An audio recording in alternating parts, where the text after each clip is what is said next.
Imagine a city decides to build a lighthouse along a dangerous coastline. Every ship sailing nearby benefits from the lighthouse because it helps captains navigate safely and avoid collisions. Now, let's ask ourselves this question.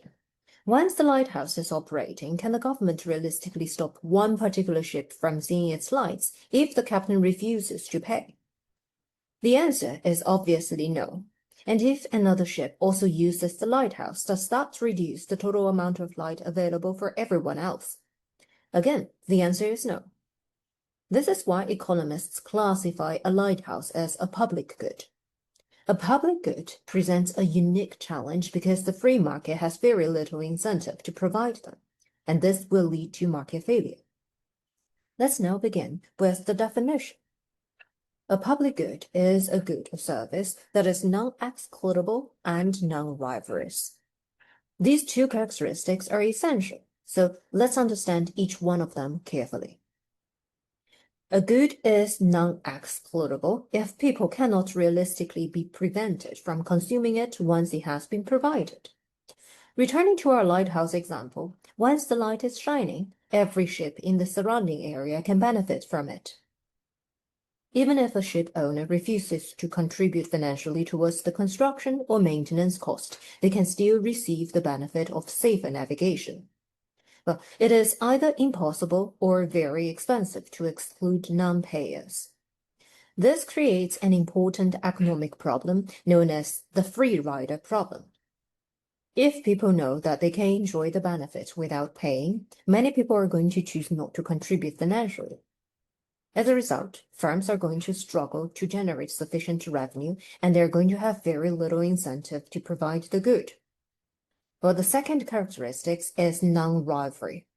A good is non-rivalrous if one person's consumption does not reduce the total amount available for other people to enjoy.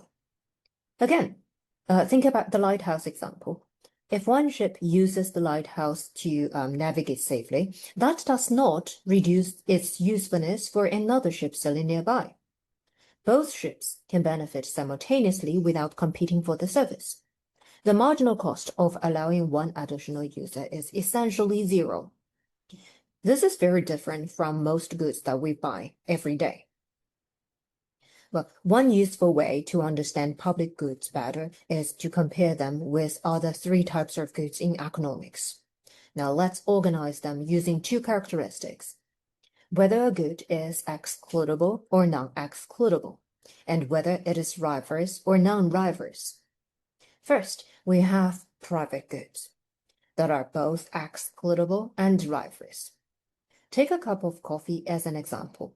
If you do not pay for it, the cafe can refuse to serve you, so it is excludable. And once you drink up the coffee, no one else can consume that same cup, so it is rivalrous. Most products sold in markets fall into this category. Next are club goods. These are excludable but non-rivalrous goods, at least until congestion occurs. For example, consider a subscription to Netflix or Apple TV. Only paying subscribers can access the service.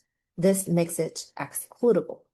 However, one person watching a movie does not prevent millions of other subscribers from watching exactly the same movie at the same time. Another example would be a private golf club or a members-only gym. Well, third, we have common resources. These are non-excludable but rivalrous. A classic example is fish in open waters. It is difficult to stop fishermen from accessing the resource. This makes it non-excludable. However, every fish caught by one fisherman leaves fewer fish available for everyone else. This will often lead to overconsumption of the resource and the tragedy of the commons where the resource is depleted. And finally, we have public goods that are both non-excludable and non-rivalrous. Examples include national defense, street lighting, flood defenses, and lighthouses. Everyone benefits, whether or not they contribute financially. And one person's use does not reduce another person's ability to benefit. So why do public goods lead to market failure? Imagine a private firm considering whether to build a lighthouse. The construction costs are enormous. Maintenance cost is expensive. But once the lighthouse is operating, ships cannot easily be charged for using its light. Many ship owners would simply choose not to pay, knowing that they can still benefit. This is the free rider problem. And because firms cannot collect sufficient revenue, they are unlikely to recover their costs or earn normal profits. As a result, private firms have very little financial incentive to supply public goods, even if society values them highly.